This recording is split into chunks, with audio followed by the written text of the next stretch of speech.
Well, good day, YouTube, and welcome to another episode of the Albino Rhino Beer Review. You have the Rhino here on his lonesome, drinking a beer. This beer is from the Ontario, is it beer company? Yeah, Ontario Beer Company. So this is a collaboration beer company. It says that it is the original all-Ontario brew. Now, again, I'm going to have to look into that. I think there's been other brews that have been all-Ontario malts, all-Ontario hops, and if adjuncts are used, all-Ontario adjuncts. I think there has been before. I know that Black Creek Pioneer Village has a 10-mile brew, which is everything made on the Pioneer Village itself. So right there is one. But this is the 100-mile ale. Now, 100-mile ale would give off the impression that it's all within 100 miles of the brewery. I don't know if it is, because Ontario is a huge place. It could be from a lot more than 100 miles. But that's what I would assume, again, by the name. I know I'm assuming, not great, but whatever. Be local, drink local.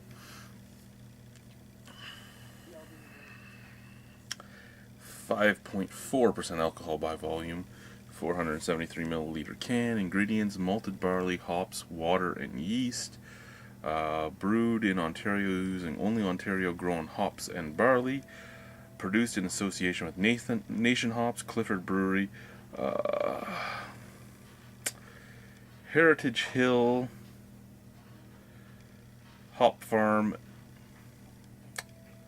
Tribal Hops, and Duggan's Brewery.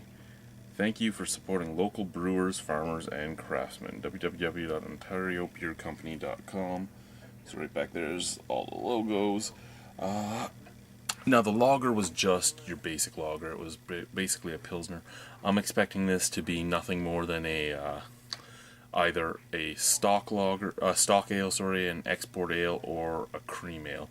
I'm going to assume, again, assumptions, but I'm going to assume a cream ale. That's more what I would think it would be, more approachable by everybody.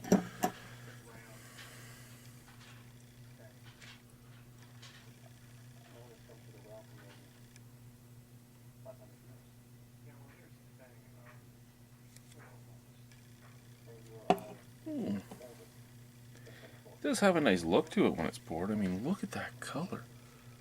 Oh yeah, beautiful amber hue. Oh, that's almost like honey in the glass. Beautiful head as well. Slightly off-white. Little bubbles in there. Nice crackle to it. Hear that crackle? Hear it? Visual appeal? A-OK on this guy. A-OK. I was expecting paler. I wasn't expecting this, to tell you the truth. Has me slightly excited.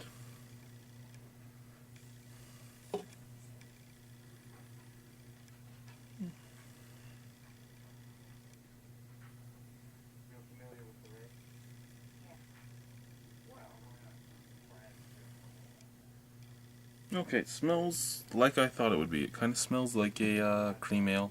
Little bit more of a hoppy scent to it than a normal cream ale would have. A tiny touch of a roasted barley on the nose. You're getting that adjunct lager-like smell, which is basic. It's not an exact thing, but basic cream lager, basically an adjunct. Sorry, a basic cream ale, basically in your average lager, just with ale yeast.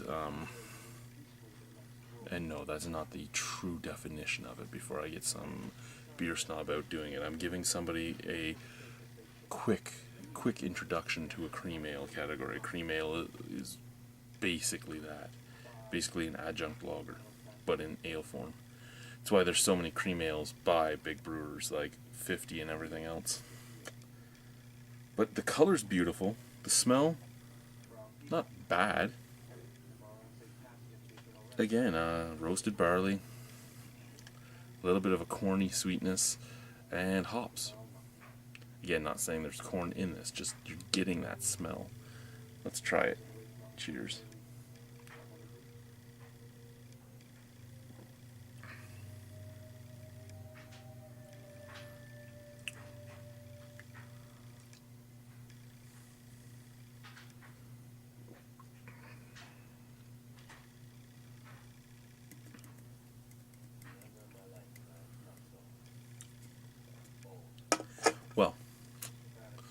Smell reminded me of a cream ale.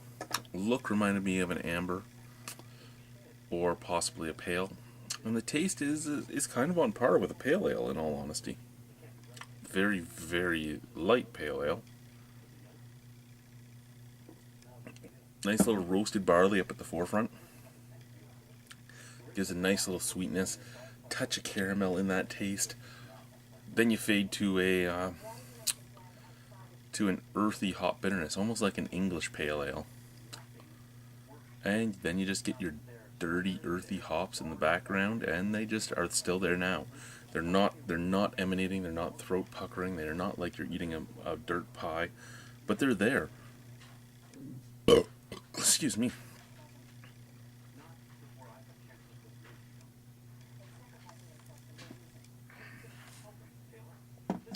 Yeah, it's coming off very nicely, as if it was a well-made intro English pale ale. I actually don't mind this. Again, like $2.85, $2.95 for the can, something in that area. So you are paying a premium on the booze. Is it a bad price? No, it's not a bad price. But I mean, you can get Barking Squirrel for that, for under that. You can get Big Mouth from Hop City for under that. Both being from Hop City. Excuse me. You could get. I'm trying to think of things in the same taste range. You could get the Kensington Augusta Ale. You could get the Fish IPA. There's just so many breweries, be it craft or crafty, that you could get in the close to the same range, usually a little bit cheaper, that would come out as good as this. You're not doing the all local thing. But I can't say it's a bad beer. I could actually get behind this and enjoy it. And I'm saying that while I'm talking about the price as well. I'm just letting you know the price point for it in case you decide you want it. If you want it, go and get it. It's a great thing to drink. If you don't want it, don't go and get it. You're not missing out on all that much when there's so many other things out there. It's fairly standard. It's like a level 1, maybe a step 1.5 into the big craft beer world. It is very approachable. It is very hipster, as it's a 100-mile ale. Very hippie as well. I mean, but Duggan made a fine beer.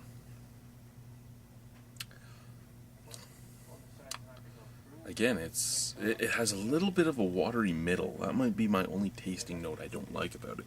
Because you get that sweetness at the forefront, you get the roasted barley, you get the little bit of touch of caramel, and then it's kind of muted, and then you get the hops. I don't think everybody would pick up on it. I don't think everybody would care. It's just something with me. I want full, well-rounded beers.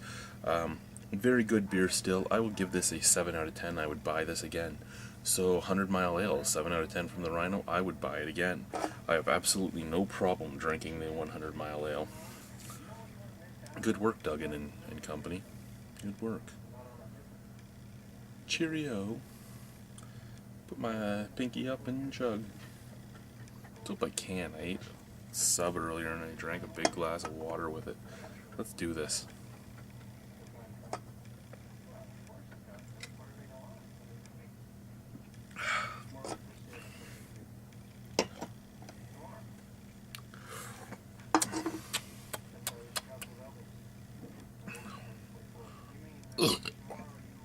Oh, it burps nice too. So hey, yeah, 7.25 because it burps nice. Thank you guys. Bye. Oh.